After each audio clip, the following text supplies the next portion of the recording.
సంద్రపు వలలలో చేపలు పట్టిన వలలతో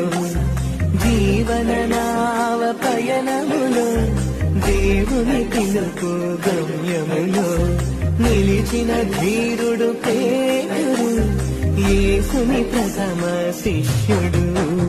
పునీత పేతురు